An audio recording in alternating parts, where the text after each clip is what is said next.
Today's meditation is taken from Hebrews chapter 4 verse 9 and 10. There remains therefore a rest for the people of God. For he who has entered his rest has himself also ceased from his works as God did from his.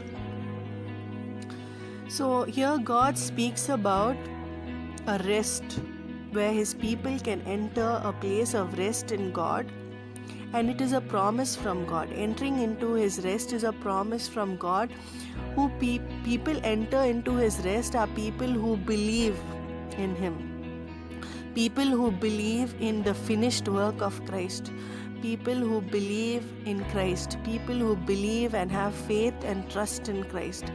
They enter into this rest.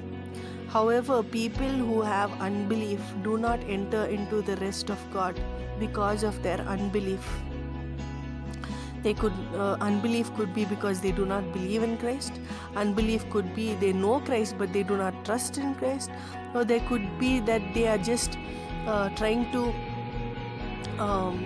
live in their own works rather than in the finished work of Christ. They are trying to be self-righteous, so they are trying to enter into rest by their own good works. So here it says, for he who has entered his rest has himself also ceased from his works, as God did from his. God ceased from his works on the 6th day, and on the 7th day he rested.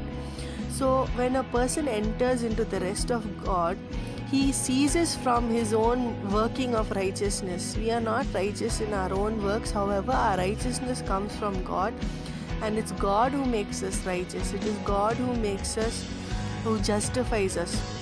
So when we come into a place of rest in God, we have ceased from our works, ceased from our own striving for righteousness, accepting God's righteousness, accepting God's word, accepting Christ's finished work, accepting and having faith in him, and believing in the word, and believing that he is going to take care of everything, rather than worrying about what you're going to do or what you're going to wear or what you're going to eat. You cast all your burdens on Christ, and then you enter this place of rest of belief in God, belief in Christ, that he will take care of everything.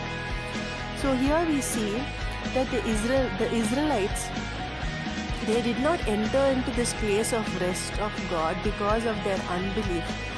They did not trust in God completely. They doubted God. Although he showed them many miracles, he took them out of slavery and brought them into freedom, but still they did not believe in God completely. So they could not enter into the rest of God. So in verse 11 it says, let us therefore be diligent to enter that rest, lest anyone fall after the same example of disobedience. So unbelief is equivalent to disobedience. So we have to believe, and we need to enter into the promise of rest of God. And how we do that is by believing God and believing in his finished work, believing in Christ's finished work in our lives, and not believing in our own righteousness, in our own works, but believing in the finished work of Christ. That's how we enter into the rest of God. Let us pray. Dear Abba Father, in Jesus' name I pray. Father, I come to your throne of grace today. Father, I pray for your children will enter into your promise of rest, Father. Father, help them to believe, Father. Help them not to have unbelief, Father. Help them not to doubt you, Father. Help them not to believe in their own righteousness, but believe in the finished work of Christ. Believe in your finished work, Jesus, that you have already done on the cross, that you have already completed, and they do not have to work for it.